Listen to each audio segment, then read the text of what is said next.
Halimbawa, ayaw ng mister mo nangangapit bahay ka, daldal dito, daldal doon, para kang reporter. Talaga meron ng babaeng ganun, walang tigil ang bibig. Kaya sabi, mag-aral tumahimik na may buong pagkapasakop. Paano pagpapasakop? Pasasakop ka sa iyong asawa. Kaya ho sa iglesyang nasa Biblia, bawal ang under eh. Disaya. Bawal mang under. Yung under disayang lalaki, walang kaligtasan yon. Impyerno pupuntahan nun. Kasi binabaliktad mo yung kapangyarihan ng Diyos eh. Sabi ng Diyos, ang babae sa ilalim ng puder ng lalaki. Tingnan ninyo si Eva, bakit siya kumain ng bawal? Kasi wala si Adan eh. Hindi man lang siya nagtanong muna kay Adan eh. Ang ginawa, kumain na. Nagsariling kalooban na si Eva. Hindi na nagkonsulta sa asawa.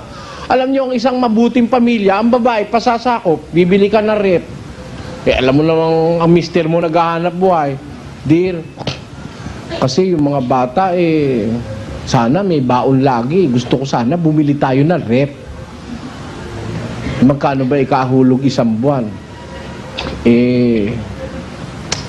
Nagtanong ako, ang hulog, 1,000 eh. Pagtango ng mister mo, sige, pagtityagaan na nating maghulog. Di kumuha ka, may away ba? Wala.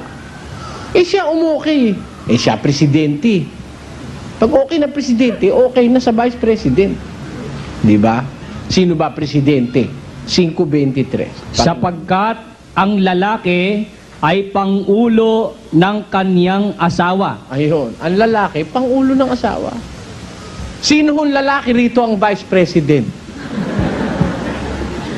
Hindi kayo naniniwala sa Diyos.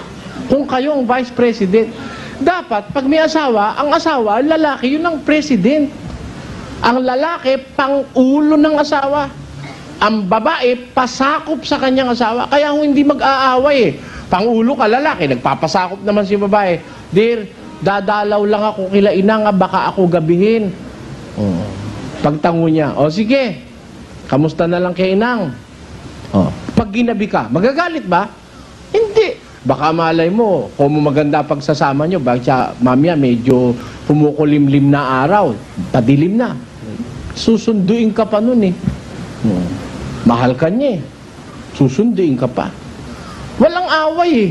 Kaya lang nag-aaway kasi, hindi kung lumalakad sa riles, tindan nyo yung tren. Pag nasa riles, may banggaan ba? Wala. Basta nasa riles ang tren.